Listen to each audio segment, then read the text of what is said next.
Amen.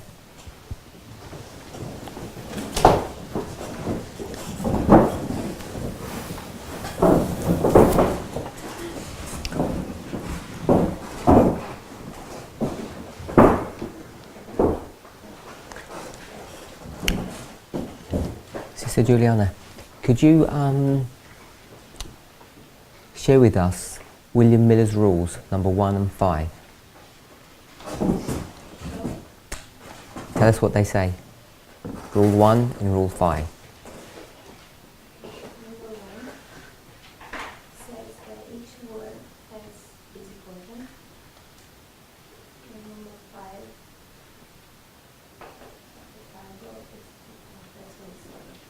the Bible explains itself. So the Bible explains itself, number 5.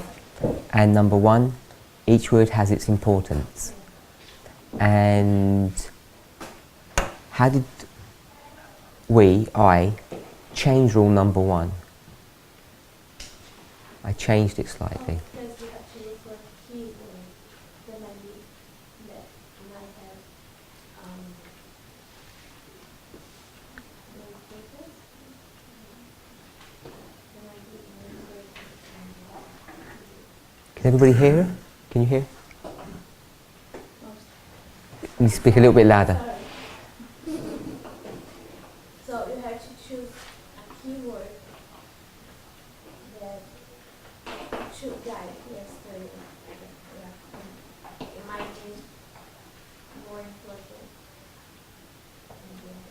than the other. Brother Douglas, what else about rule number 1? Every word has its importance, but when we're doing something, one word might be particularly important. We had one small extra piece. What? We had an extra piece of detail, Yes. which is, I was talking about everyone must have its proper bearing. Everyone is important. she's done that. Yes. So the extra piece was that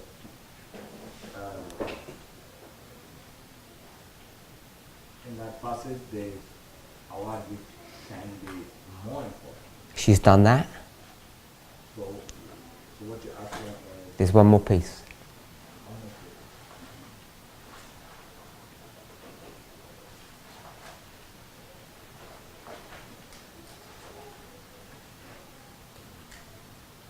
Can't remember. Sister Denise? Sister Daniela?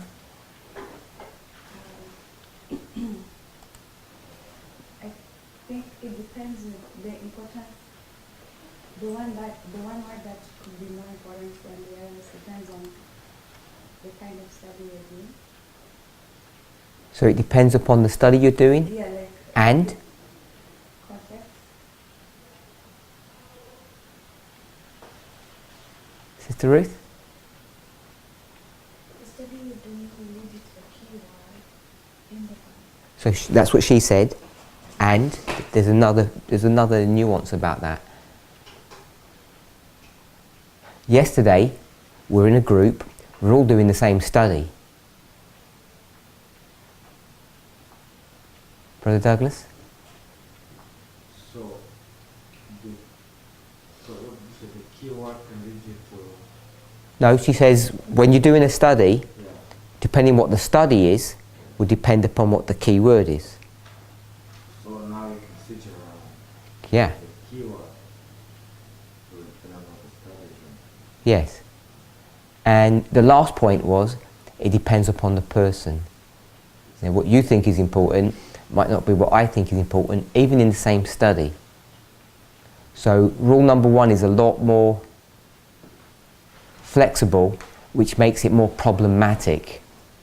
It's not as rigid as we might think. I'm sure you've read the rule, you've heard it, you've heard people claim, I say that carefully, I don't mean it in a judgmental way, but they claim to use the rule, but if they're not willing to admit that they're picking and choosing what the words are and their importance, I think they're being disingenuous. So it's not as existential. It's not sort of just a truth that is there, that this would be, the importance of each of those words. It depends upon the person's perspective, and it depends upon what they're doing. I think you'll find that increasingly as you approach a subject. Rule number one is not that straightforward. It seems really, as I said before, benign, simple. Every word should have its proper bearing upon the subject, but it isn't that straightforward. And what we end up doing to our own hurt is we take that rule and we say that rule means proof texting. So every word has its proper bearing. We take the word Sabbath and run it through various Bible verses, and we think we're using that rule. And I'm not saying that is not an application of the rule, it is, but it's simple. The reality is you need to try to search out the word that's important in the context of what you're doing to help and direct you. And if you don't do that, you'll miss things. If you miss things, you're likely to make mistakes. So the whole objective is to try to use rules to head you in onto the right path so you don't wander off the path inadvertently. Without these rules, it's really difficult to have any kind of objectivity. So if I can say all those 3 points in one sentence, I think we're finally made, but just to mention the last 3 points, would it be correct if I said that the key word is determined by 3 things? A, 1, the user; B, the context; and C, the type of studying being done? Yes. Would it be correct to say it that way? And I want to remind us, and I think it's fair to do that.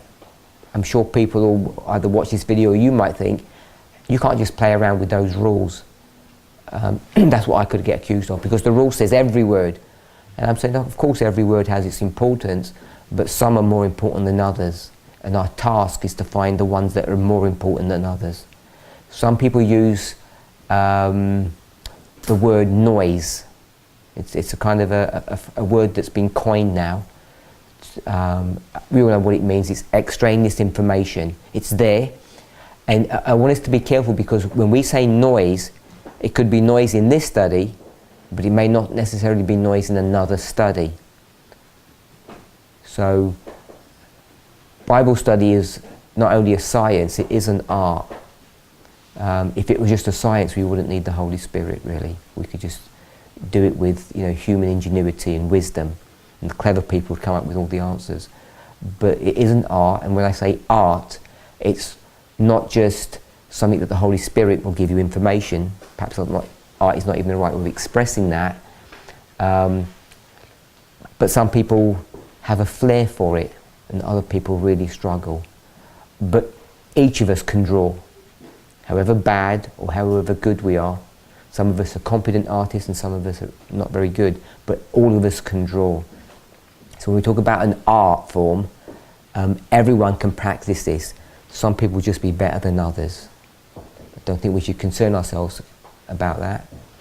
And everybody should know themselves and be comfortable with who and what they are. Any questions on the rules? Okay, I'm not saying these rules trump all the other ones, but these 2 rules are the ones that come up over and over again, from my perspective.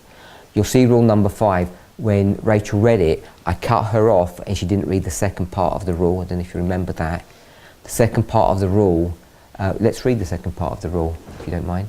The reason why I mention that is if you've read the rules before, it's pretty much a repeat in a condensed version of rule number 14, if you're familiar with the rules.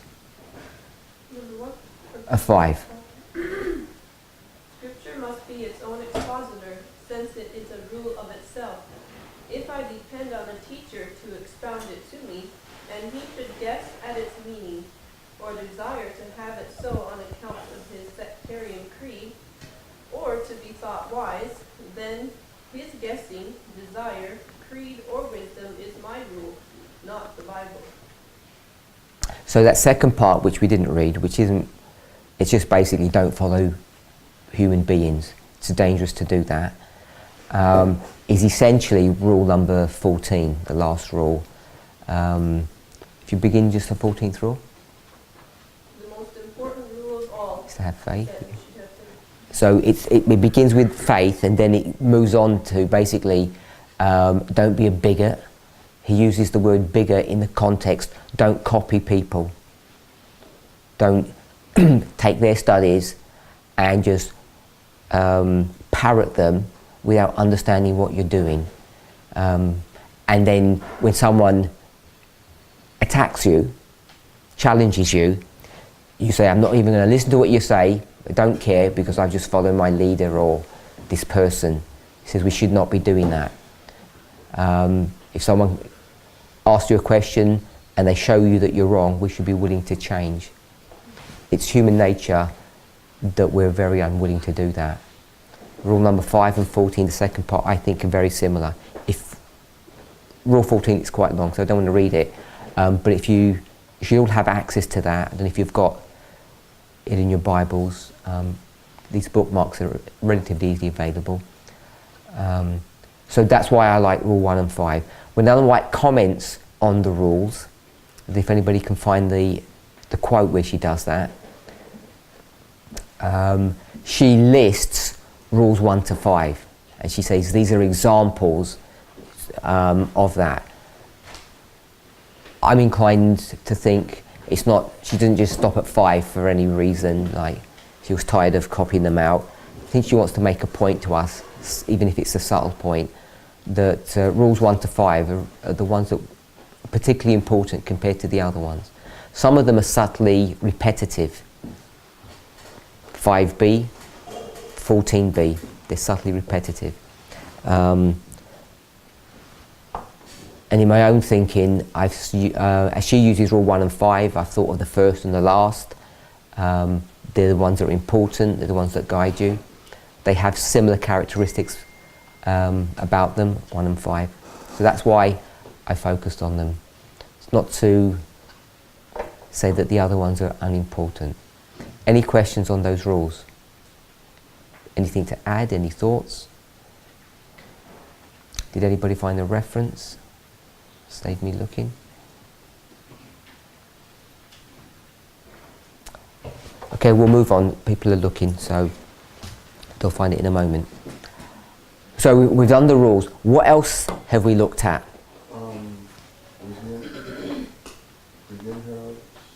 Oh, you found it?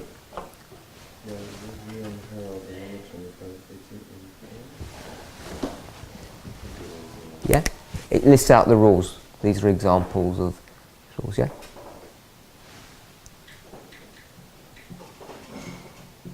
Review and Herald, November? November 25, 1834.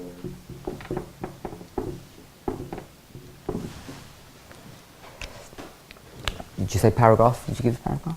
Say again? Did you give a paragraph? I don't remember. You want me to get the planner? I thought you had, sorry, I don't know. Oh no, this is copy it down with it and then when the floor says Okay. 23, sorry.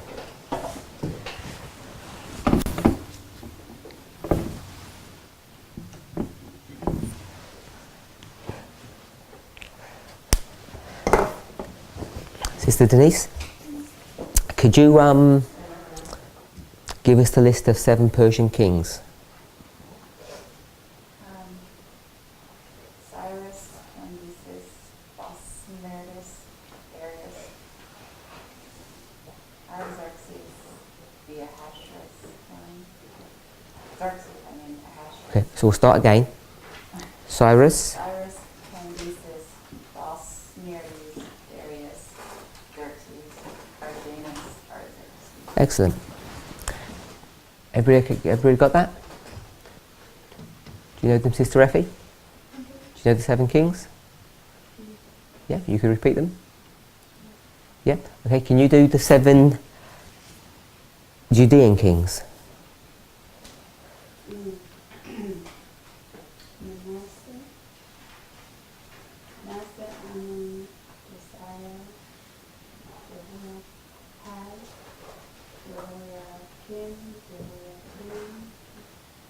Can't hear you so well. Oh, sorry. So Jehoiakim. Jehoiakim, Jehoiachin, Zedekiah. Okay. If we can try and remember, it's Jehoiakim. Kin. Not chin. Oh, okay. It's not a big point. Yeah. Kin. Yeah, because Kim and Chin, people say. It's kin and kin. Good. Sister Catherine, we leave the easy one for you. 7 Israelite kings.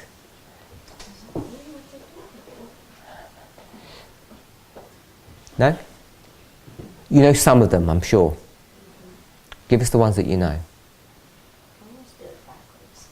Go ahead, I don't mind. Backwards is good.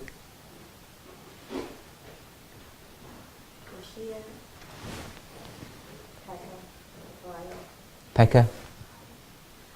Mm-hmm.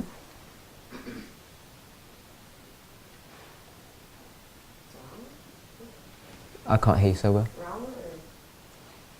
Okay, so we'll miss that one. Okay, so we'll miss the next 3. And the first one.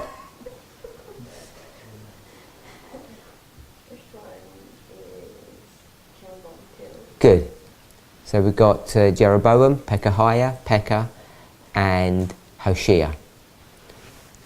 Sister Wendy? Do you want me to do all of them or Mhm. questions?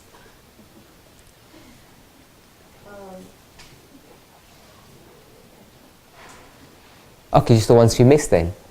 I know she missed Shalom. That's one I'm saying. Okay.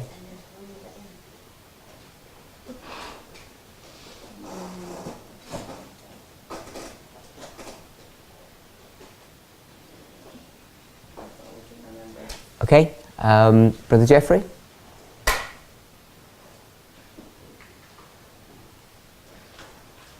don't want me to look at my notes? No, I prefer not to. This is not an open book test. I won't remember them off the top of my head. Okay. Which one did she miss? She missed, well, they started giving them randomly. So she got 2 of the missing ones, so there was only 1 left. But I wanted them in order. I definitely don't know them in order. Okay, so did you see the... Just give them in random then. They don't even have to be in order. Jeroboam, Jeroboam, Shalom,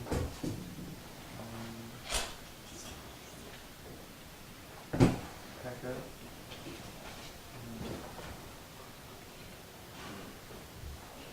Pekah, something there's like a, Pekahiah. yeah. Good.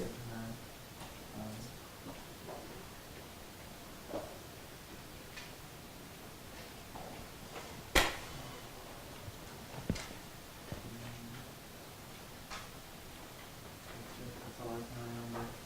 Okay. Sister Ruth? No?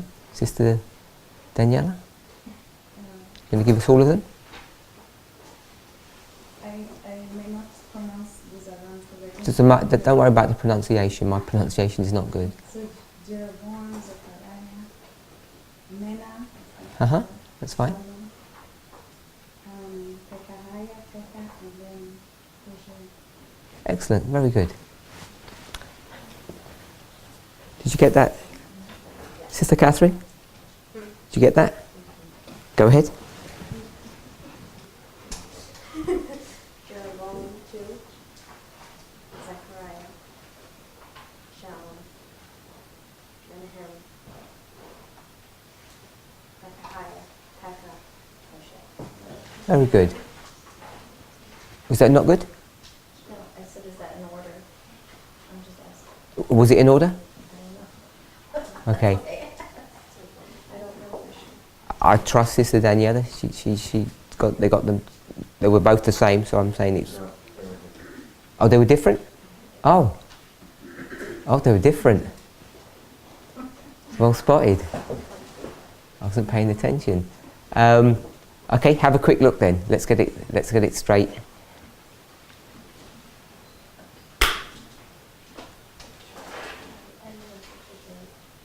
Zechariah, Shalom, Menahem. Say it how I have it. Speak it.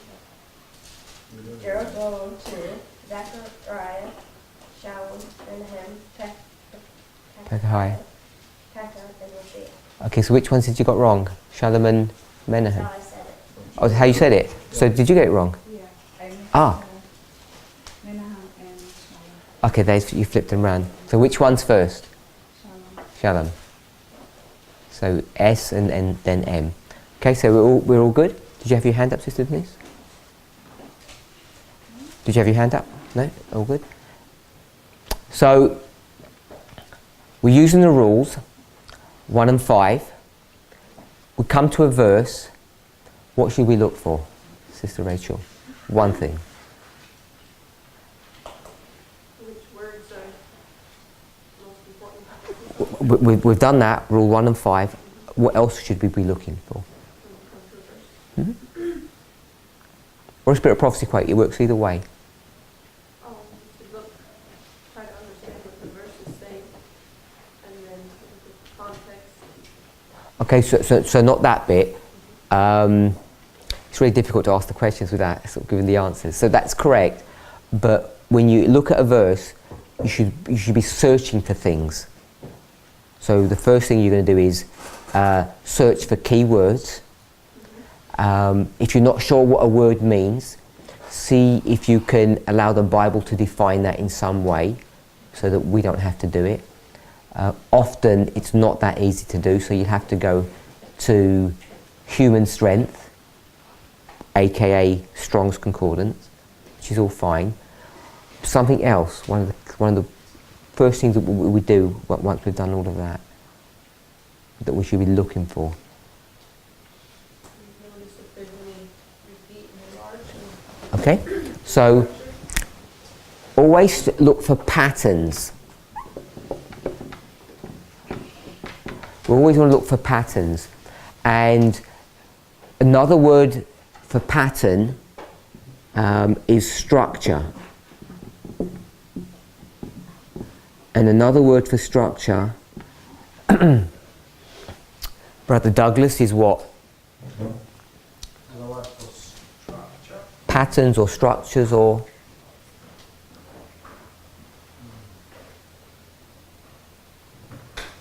This is not a dictionary definition, these are my thoughts. Everybody sees things slightly differently, but I can only ask you to think the same way I'm thinking, I guess. And then when you go back, you need to unlearn it all. Not like. Brother James. Models. We'll go with models. I'll put models here, but no, not models. I don't want to do models. Parables. Because remember, parables are a lot more than just the natural and the spiritual. Yeah? If I said the lions have devoured, okay? We know that's a parable, but it's not this kind of parable. There's no structure to that. It's just a statement of fact. We'd want to see what devour means. We'd want to see what lions are. So that's a classic parable. Yeah? There was a shepherd, he had 100 sheep, one of them got lost. A classic parable, the natural goes to the spiritual. But parables come in different shapes and sizes. There are other ways to understand parables. They're just different facets of the same thing. So we want to look for pattern structures of parables. And they come under various names. We've spoken about these before. Or you've spoken about them in the class that Elder Tabo did. So we've got the natural and the spiritual. That's one way of seeing parables. I'm not sure if it would be a structure in that sense. What other ways do we understand parables? Anyone? Known and unknown. Known and unknown?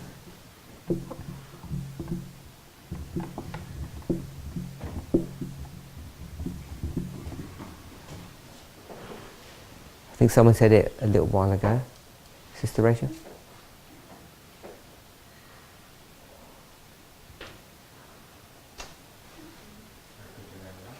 Yeah, I thought you said that.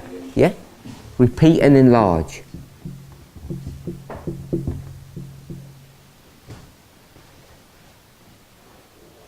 Some of these have overlaps, but I like to use the different phrases because when you have a phrase, it helps you, I think, to locate things. Can you put tautology? Okay, we can. I'll put tautology. But tautology is the fancy word for repeat and enlarge.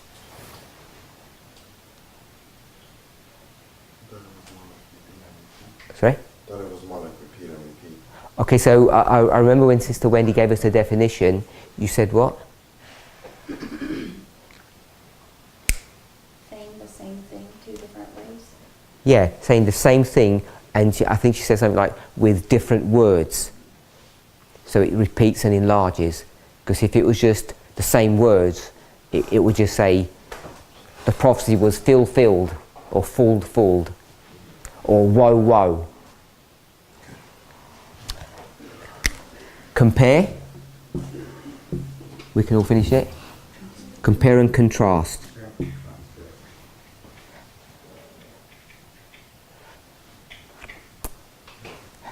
A related one, juxtaposition. Did you do juxtapositioning before in class together?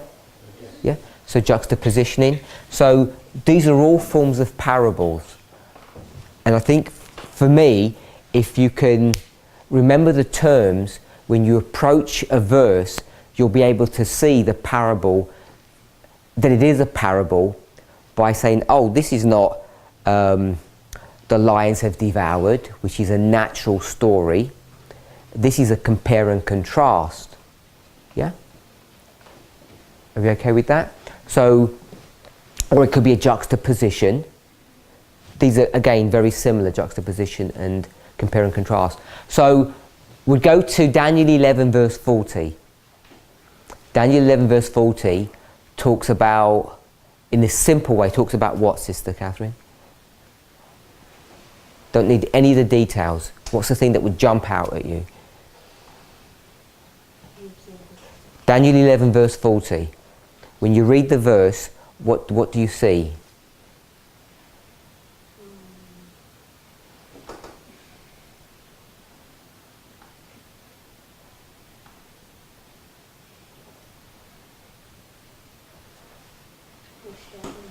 Can't hear? Pushed at him. Pushed at him? Who's pushing at whom?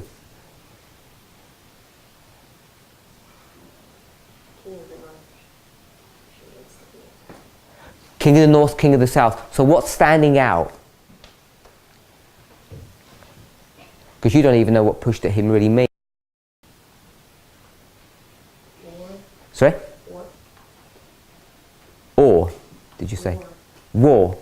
Okay, war between?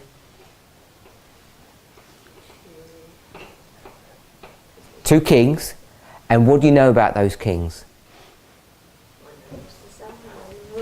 North and south. Okay, so Sister Wendy, what's a juxtaposition? When you juxtapose things. We can either do it through example or give a definition. Find the differences. Find the differences. Well, isn't it kind of like compare and contrast? It is. That's what. So either give like a definition, if that's what you were going to give, or you can give an example.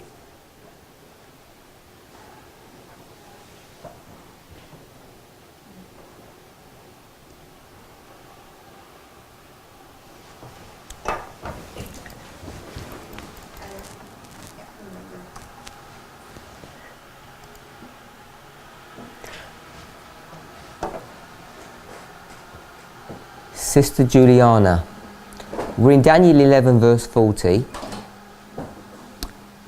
and obviously we've spoken about this, juxtapositioning, compare and contrast, so you know that's where I'm headed in this discussion.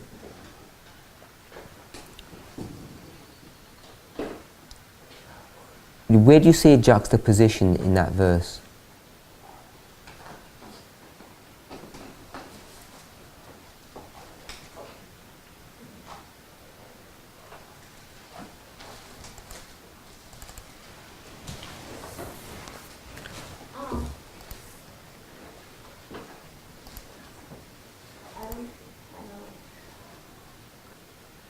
Okay, so I'm going to give a little bit of a definition for juxtapositioning. Juxtaposition is placing two elements, or two words, or two concepts, two ideas, side by side. And you let the reader compare them. This act compares and contrasts the two elements, and it can show various things. It can show irony, humour, or sadness. It's not a biblical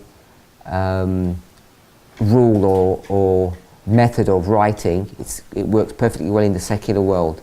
Give another definition.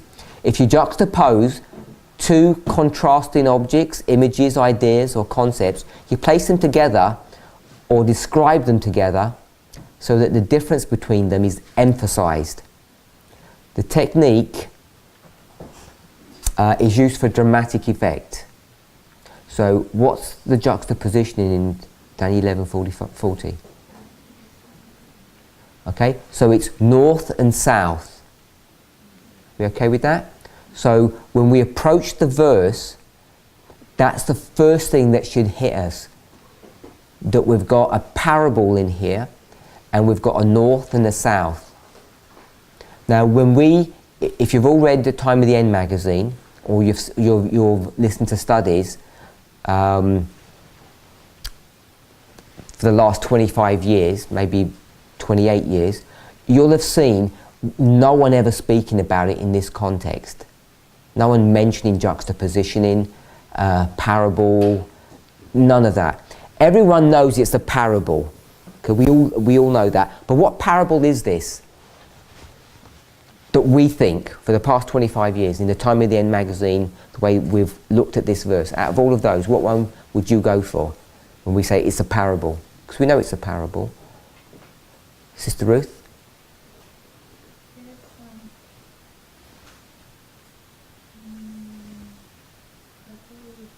I can't hear you so well. Just give me the answer, because I know you're thinking. Just tell me what your answer is. Known to unknown. Tell me what that means to you, known to unknown. So, known is what we are familiar with. We have seen the King of the South all along in Daniel 11. So we have an idea of two kings. And now the unknown part here is that this specific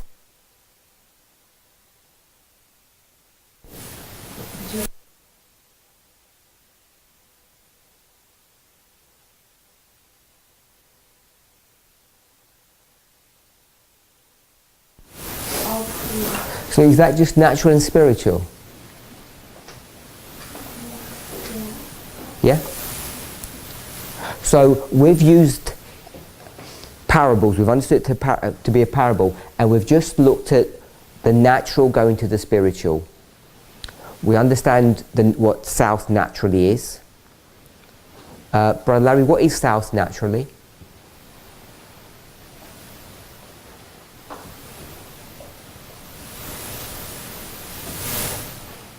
In the context of Daniel 11, or the Bible even really, when it says south.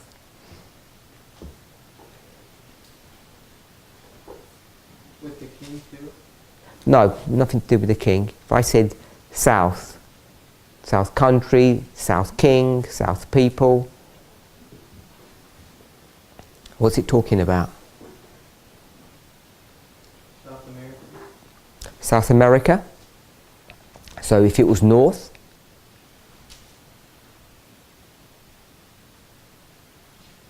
if you're going to say South America, you're going to be forced to say what? North America. North America. So do you think this fight is about North America and South America fighting? Probably. Pretty But the king of North America, is he fighting the king of South America? So it's not about America then. Brother David, South? In the context of the verse, Not in the context of the verse, no. Just generally, the symbol of South. The natural. symbol of south, that's standing downwards. Downwards, depending which way you're looking. Exactly, yes. So it might not be downwards. You can't say downwards. Sorry, That that's is- natural, so I'm thinking that way. Only if you live in the northern hemisphere. Southward, because it could be anywhere. Right. When the Bible talks about south, what's it talking about?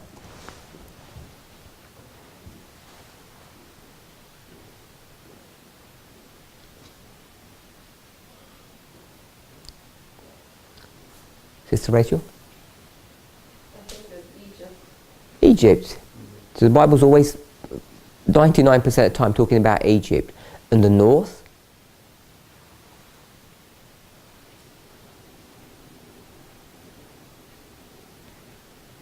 Babylon. So you've got Babylon and Egypt. That's going to be your starting point, which is the natural. You know that. And then it moves on to the spiritual. So we've approached Daniel 11 verse 40 from that perspective from the very beginning. The natural and the spiritual. It's a parable. So people seem agitated these days. So I said 30 years.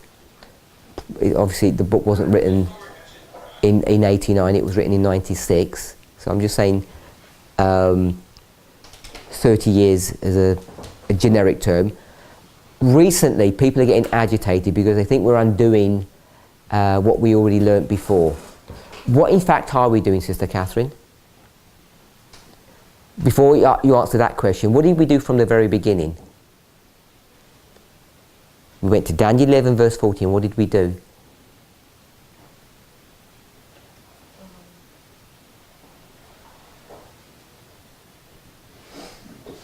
Well, I mean, what we did, how do we approach the verse?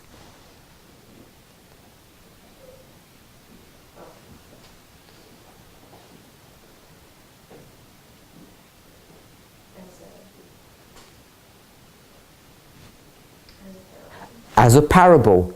What should we have done? What should we have done, Sister Juliana? How should we have approached the verse?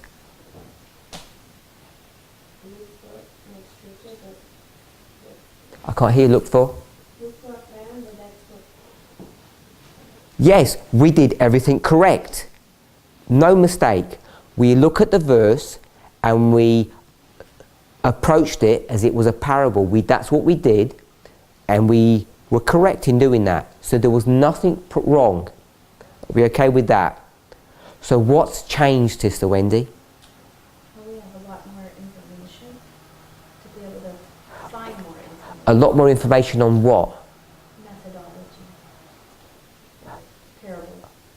Okay, so we've got a lot more information on how parables work.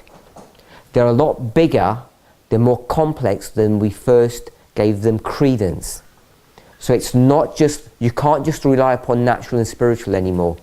You have to add in other ways of understanding and dealing with parables. Are we okay with that? So now when I say, Sister Catherine, you look at the verse and what jumps out at you? North and south jump out at you. Not only because they're used frequently in the Bible, Egypt and Babylon, but they're polar opposites. So as soon as you see them being polar opposites, that has got nothing to do with natural, has it? If I say two things are polar opposites, that's got nothing to do with natural. It's using a totally different concept or idea, which we call what, Sister Effie? Which we call juxtapositioning. But when you start thinking about juxtapositioning, you realise that juxtapositioning has all the characteristics, the dictionary definition characteristics of what, Sister Ruth? or Getting out the just simply, or what?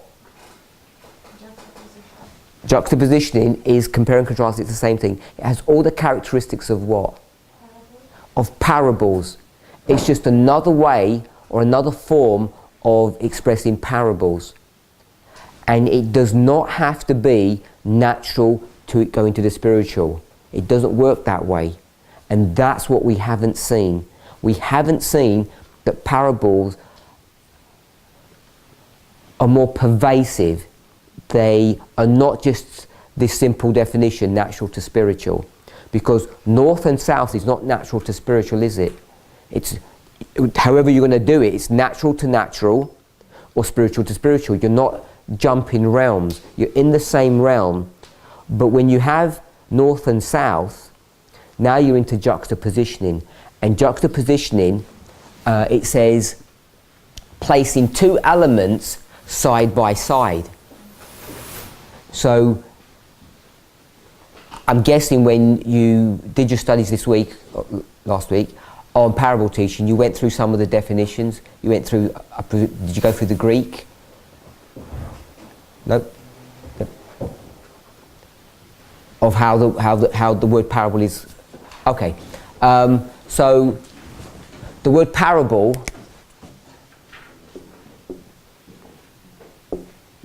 is two words, parabole, and para means what? If you've got your software, have a look.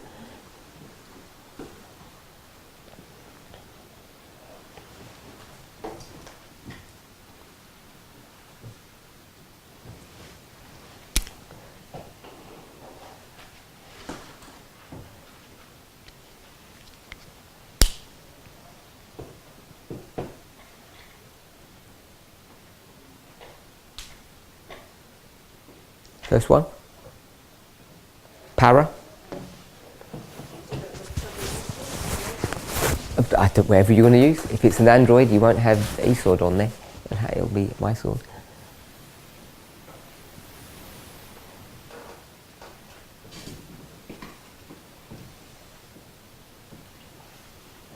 Are we struggling to do it? Are you struggling, Sister Wendy? What are you doing? Tell me what you're doing. I was just going to look up para, just Google it. No, that wouldn't be a way to do it. Let her do it on her phone. I don't know if it's on my phone. You don't have a Bible software on your phone? I do. I just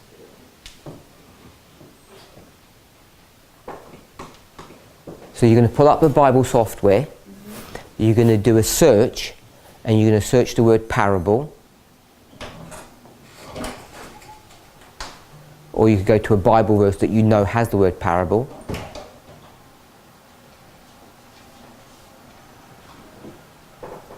It brings up verses. Okay, you can just click one of them, a New Testament one.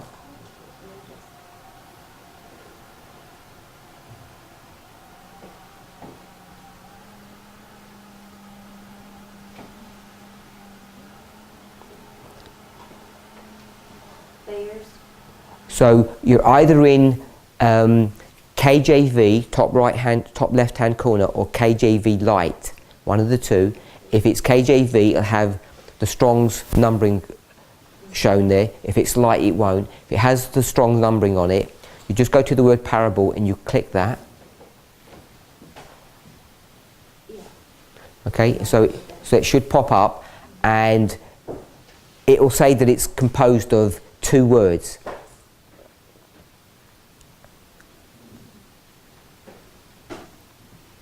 We should be in 3846, I think.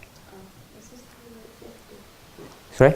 Oh, yeah, sorry. 3850. Then it will say it comes from another word, 3846. If you press 3846, so if you press that, it will say that word is made up of two separate words, which is 3844 and 906. So if you press 3846, sorry, 3844. That's, what's the word? Para. Para. And para means? From, of, at, by, besides, near. Are you in Thayers? Yes. Okay, if you go to Strong's, A primary preposition, properly near.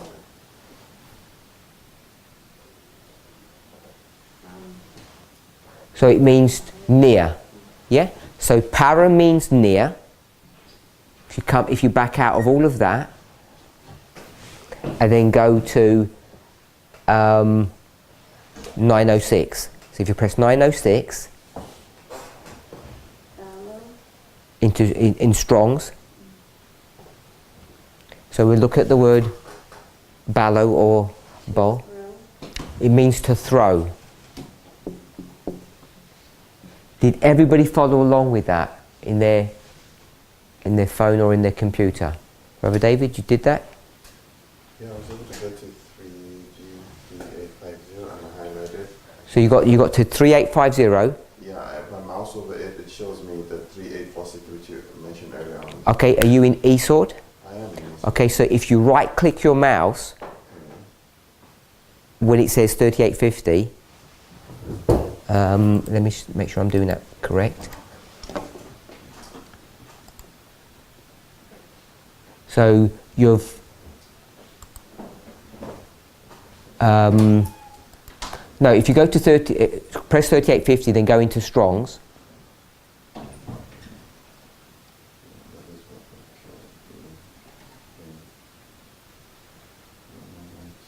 It's not working. I just want to get people used to using this software, because if people aren't getting it to work,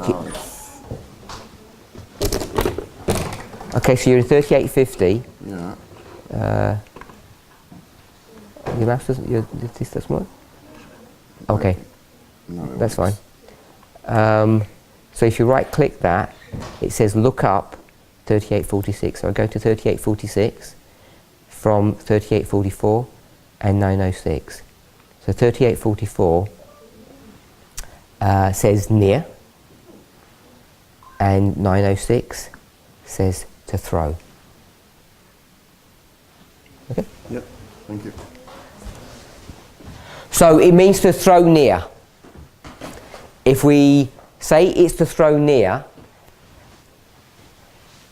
I'm saying that concept is the same as this concept, which I'm going to read to you. Placing two elements or two words side by side. So you had two things, and what we're going to do, bring them side by side. That's the same thing as getting something, which is here, getting another object and doing what to it? Throwing it near. So when it says side by side, we've got the word parable, and just this part of it, para, sounds very much like parallel. And the word parallel means what? It means taking two things side by side. There's a mathematical definition of it. It's two lines that never cross. So two parallel lines are like this. You bring them side by side.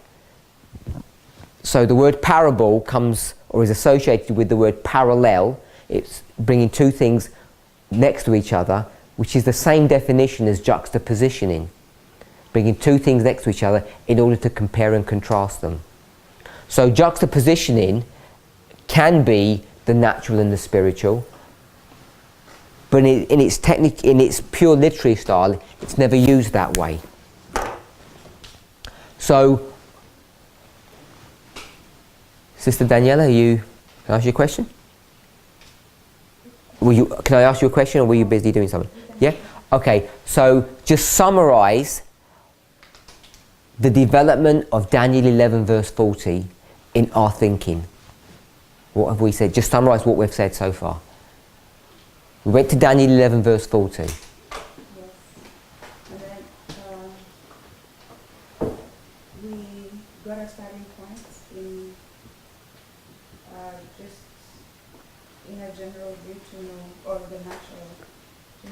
king of the south and the king of the north. Tell me what the natural is of that.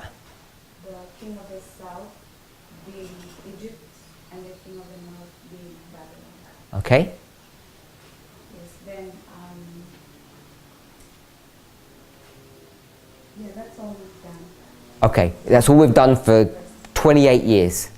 Oh, I thought you meant this. In the class, now we did a bit more. When I asked Sister Catherine how she would look at the verse, what jumps out at her, Yeah. what jumps out? The king of the north and the We'll take the word king out. south and the king and the north. Okay, so explain that. I'm sorry. Explain north and south. Like defining It- north and south. No, just the concept of north and south. Okay. You compare the two. Okay, so we've shifted from natural to spiritual, Right. and now we've come to compare and contrast or juxtapositioning. It's a totally different concept.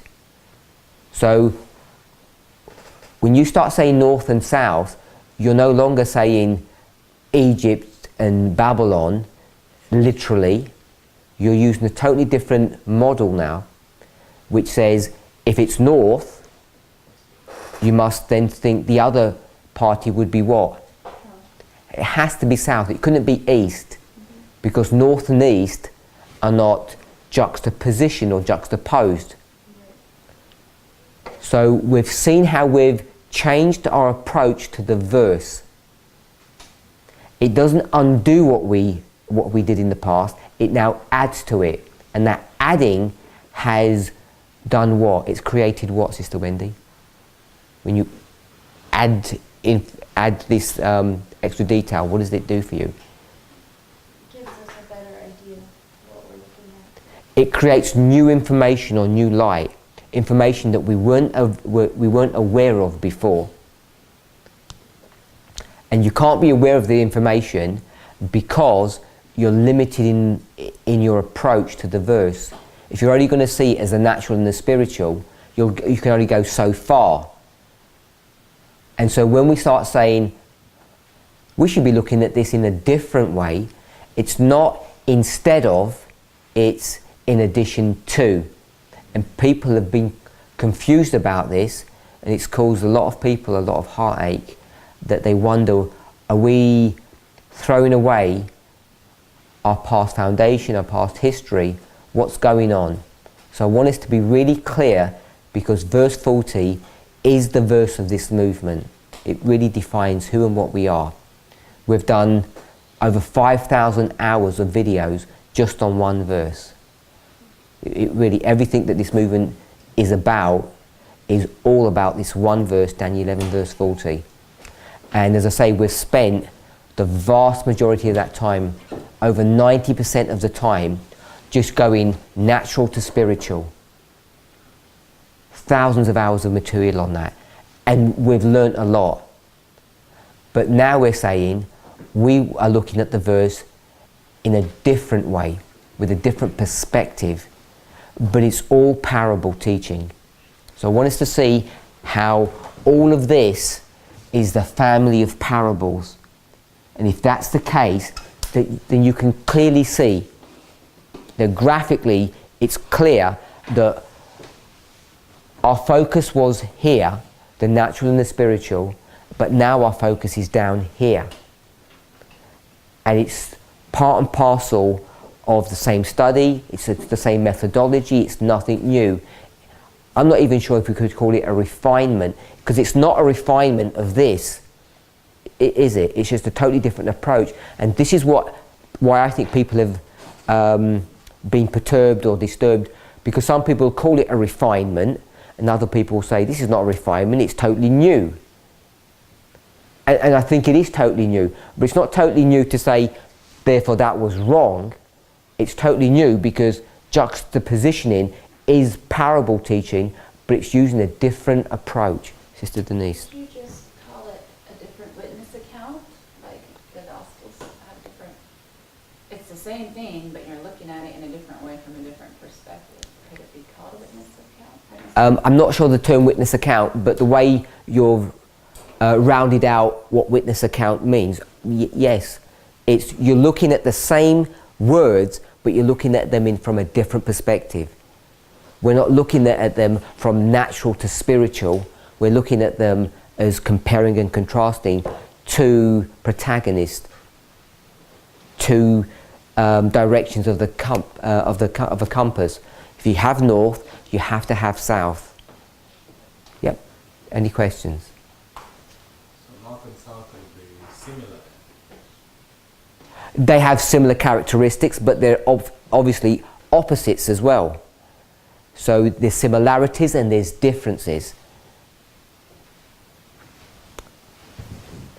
Did you say that you can't do natural and spiritual in north and south, or we can and we can just use juxtaposition also? Also, north and south, whatever we learnt about that, that's fine. That all holds. North and south means the natural north and the natural south going to lead us to what? The spiritual north and the spiritual south. We're not going to get much more than that.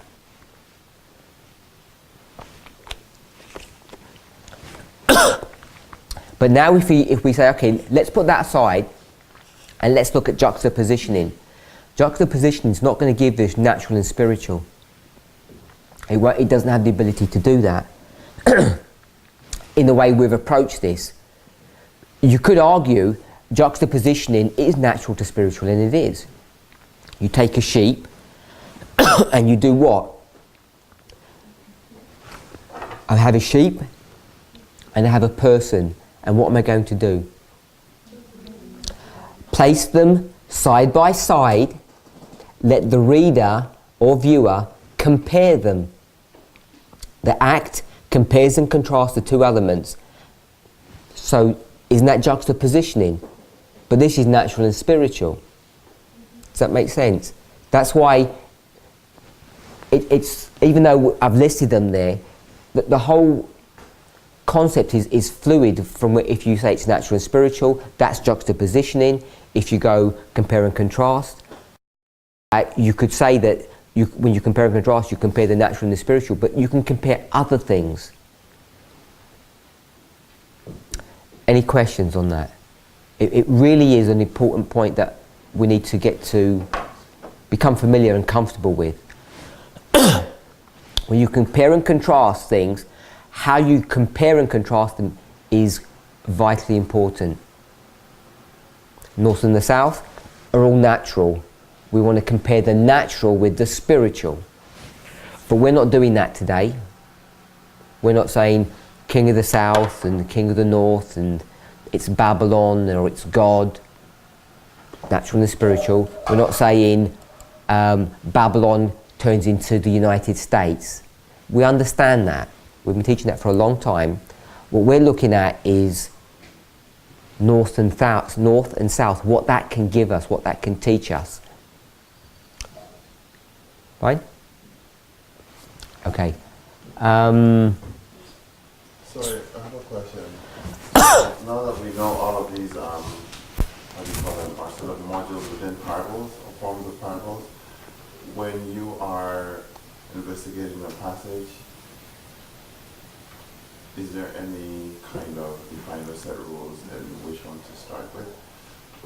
And I'm not talking about, okay, finding what the word means and all that stuff, finding out the important words and determining which one is more important based on the use of the context or because stuff in that. I'm talking about, so we've done all that, and now we're into the, I think the fourth point would be, okay, check to see, how it relates to it being a parable. So do we just say, let's just pick and choose based on what we found what we determined from the first 3 points?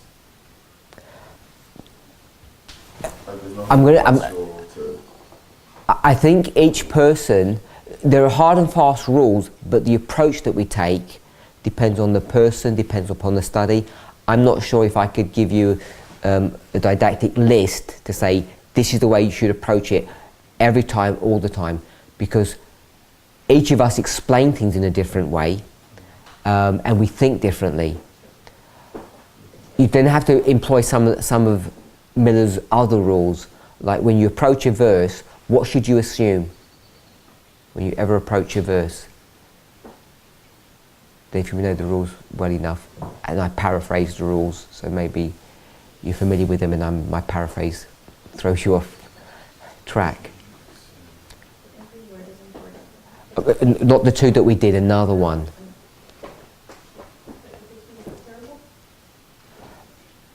In fact, no. That everything should be understood literally. That everything, just take it at face value. And if it doesn't work, then what? Then you assume that there's something funny going on, that now there's symbology.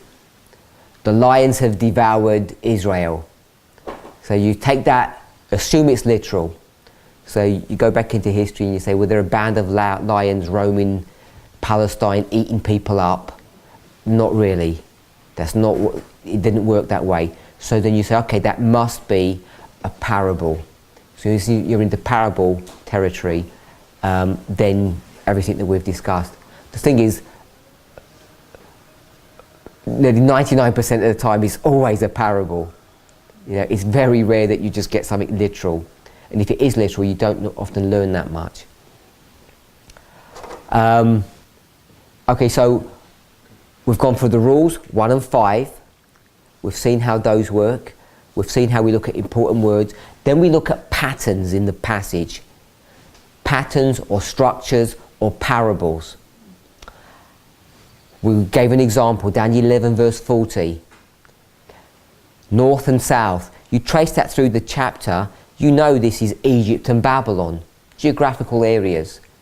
And you say, well, at the end of the world, are we going to start talking about a fight that's happening in the Middle East somewhere? We don't think so. There's not any evidence that that's going to be the case. So then we say, well, these natural imageries are really that, and we need to understand them in this spiritual context. So someone asked me a question, not here, in a previous place recently. They said, we spoke about Russia being the king of the south. They said, hold on, Russia is not south of Israel. How does that work? So my first response was, sure it's not, but neither is Rome. And why did you not ask me about Rome or America, however you want to understand the King of the North? Why did you not say that's not north of Israel either? Why did you focus upon Russia? So that's the first thing to notice. If you're going to argue about one thing, you have to argue about another thing. If you don't like the south, you're not going to like the north either. And sometimes people aren't aware of their own prejudices. And maybe you're not aware of your own prejudices and your own hang-ups and your own preconceived ideas. And it becomes really difficult to challenge yourself. In my experience, it's a rare person that can do that is disciplined enough to prevent themselves making mistakes. William Miller was pretty good at that. He studied, I'll say completely by himself. I'm not sure. I'm not saying he didn't consult his family or close friends or whatever and maybe bounce things off them, but he pretty much studied by himself. And if you see how much he got right, you'll see that he has this rare talent that he's able to be extremely disciplined upon himself and he doesn't bring in preconceived ideas. Obviously we know he got the sanctuary wrong, so he wasn't perfect in that sense. So we need to make sure that if we're going to argue about one thing, we're fair and balanced. And that's why group study is important. So we look at the rules, the words are important, the Bible should define itself. We look for patterns and structures. We did that from the very beginning.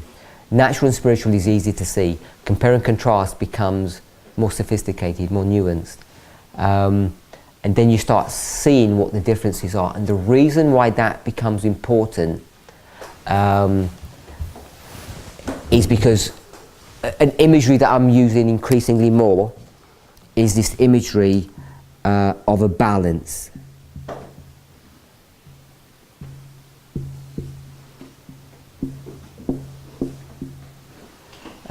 If you're in a children's playground, where I'm from, we call them a seesaw. I don't know what you call them here. Yeah? Yeah? So, seesaw or a balance. This to me is a useful concept or image to try to help us to understand how juxtapositioning works. Because when you go to juxtapositioning, now we can go to another form, again a repeat and enlarge or a refinement of juxtapositioning, and that is what? I don't know if people have seen me talk about this in the before, so maybe they know where I'm headed. Any thoughts when we start thinking about balances? I'm looking for another word. When we start thinking about parables, which is to do with balances or mirroring, chiasms. And I'll put mirror. Does everybody know what I'm talking about? Reflection or mirroring or chiasms? Not everybody knows what I mean? Yeah? Sister Denise, you know what I'm talking about? Okay, so I'll give a really simple example. You have a piece of paper and you fold the piece of paper in half, put a crease on it and open it up again. Yeah? So you get a paintbrush and you put a blob of blue and a blob of black paint, and then what will you do? You fold it back, press it down, and then what do you do? You open it up, and what do you get, Sister Denise? You get a reflection. So the black would go here, and the blue would go here. Yeah, this is kindergarten maths. What are we trying to learn from that? The idea about mirroring or reflection. So this would line up with this, and this would line up with this, and the distances are identical, the shapes are identical. So this concept is reflection or mirroring or chiasms. So what's on one side would be identical to what's on the other side. There's this, what I've called balancing. Does that help? Anybody else have any? I'm not sure about what chiasms or balances are.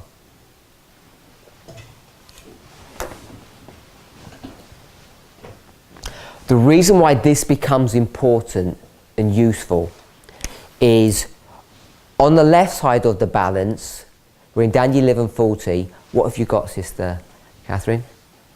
Just one thing. Sorry?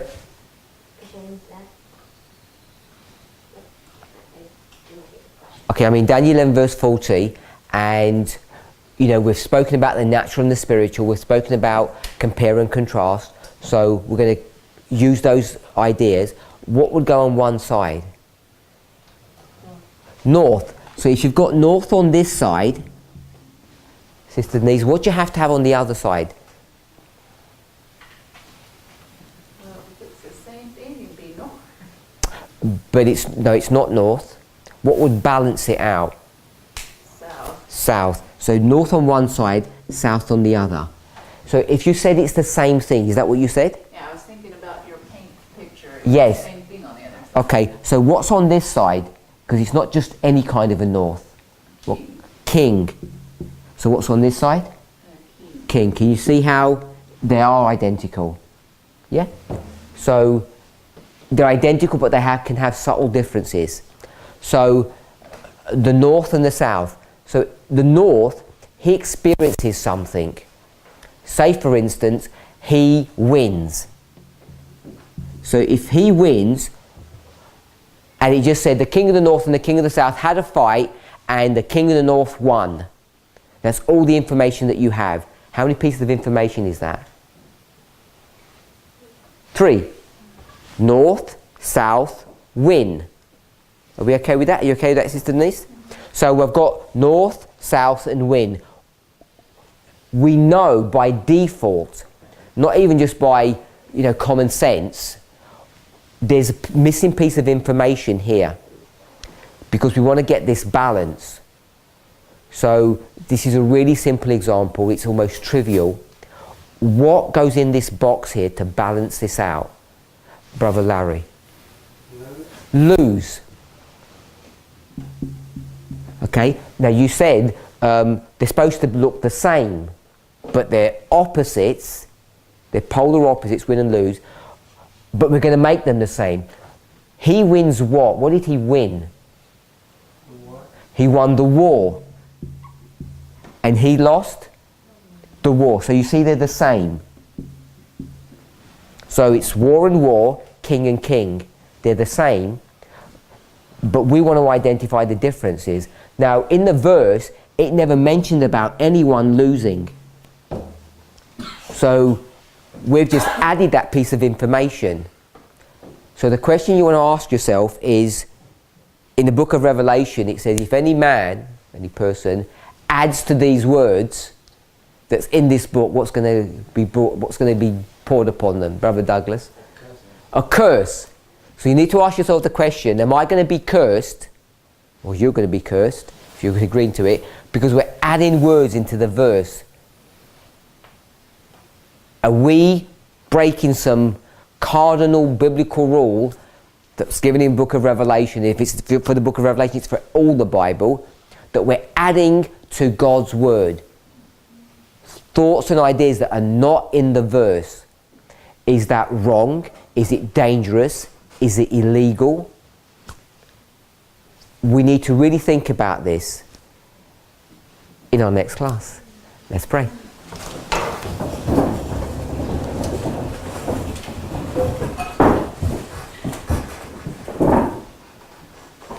Heavenly Father, we want to thank you for your goodness and mercy. Help us, Lord, to use our hearts and our minds to understand your word and to come close to you. Be with us and bless us, we pray in Jesus' name. Amen.